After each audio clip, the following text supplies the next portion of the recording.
তুমি পরীক্ষা দিয়ে বাসায় যাবা, দেখবা বাসায় যাইতে যাইতে তোমার ফোনে SMS চলে গেছে, তুমি কত নাম্বার পাইছো, অ্যানালাইসিস রিপোর্ট চলে গেছে তোমার কাছে। শুধু তাই না, এরপরে দেখতে পারবা ব্রাঞ্চের মধ্যে তোমার পজিশন কত এবং সারা দেশের মধ্যে তোমার পজিশন কত। সারা দেশের শিক্ষার্থীদের মাঝে পরীক্ষা নেওয়ার ব্যবস্থা আছে কিনা। যে ভাইয়া বা আপু প্রশ্ন করেছো, আমি যদি ঠিক বুঝে থাকি এটাই হয়তো জানতে চেয়েছো যে আমাদের একই প্রশ্নপত্রে সারা দেশব্যাপী সব স্টুডেন্টরা পরীক্ষা দেয় কিনা এবং তারপরে হচ্ছে সেন্ট্রালি মেরিট লিস্ট দেওয়া হয় কিনা। যদি সেটাই হয় তাহলে আমি বলতে চাই যে উদ্ভাসে ভর্তি হওয়ার পরে তুমি প্রত্যেক দিন অফলাইন ক্লাস শেষে একটা করে ডেইলি এক্সাম দিবা, সপ্তাহ শেষে তোমার একটা উইকলি এক্সাম এবং মাস শেষে তোমার মান্থলি এক্সাম। এবং এই প্রত্যেকটা এক্সাম হয় একদম ভার্সিটির স্ট্যান্ডার্ড প্রশ্ন অনুযায়ী এবং এখানে নেগেটিভ মার্ক সহ তোমাকে কাউন্ট করা হয়। শুধু তাই না, তুমি পরীক্ষা দিবা এক সেট, তোমার পাশে বসে যে বন্ধু পরীক্ষা দিবে সে আরেক সেটে পরীক্ষা দিবে, তুমি 10টার ব্যাচে এক সেটে পরীক্ষা দিবা, বিকালে আবার আরেক সেটে পরীক্ষা দিবে। তো এই যে ইউনিক কয়েকটা সেটে আমরা যে পরীক্ষা নেই, তুমি এরপরে প্রত্যেক সপ্তাহ শেষে এরকম সলিউশন ক্লাস পাবা যেখানে সব সেটগুলোর সলভ দিয়ে দেওয়া হয় এবং সেই সাথে তোমাদের প্রিন্টেড সলিউশন বুকও দেওয়া হবে।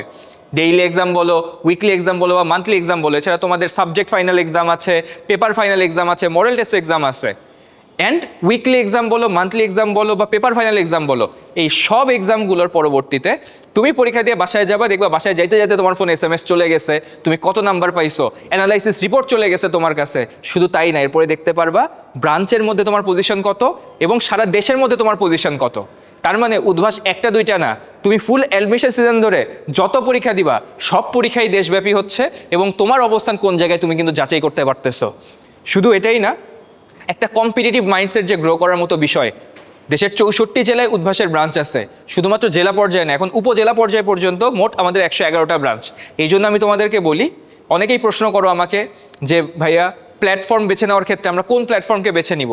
আমি বলি যে উদ্ভাসে আসতে হবে এমন কোনো কথা আমি বলি না, আমি বলি তোমাদের নাক চোখ কান খোলা রাখো, এমন একটা জায়গায় যাও যাদের সারা দেশব্যাপী ব্রাঞ্চ আছে এরকম এবং সবার মধ্যে এইরকম তোমার সেন্ট্রাল মেরিট লিস্ট দিচ্ছে এবং যাতে তুমি যাচাই করতে পারো সারা দেশের মধ্যে তোমার অবস্থানটা কোথায়, যাতে ভার্সিটি ভর্তি পরীক্ষায় বসার আগেই তুমি এরকম হাজারখানেক পরীক্ষা দিয়ে যাতে নিজেকে যাচাই করে নিতে পারো যে আমি পরীক্ষা দিলে আমার ফলাফলটা কেমন হইতে পারে। আশা করি তোমরা উত্তর পেয়েছো।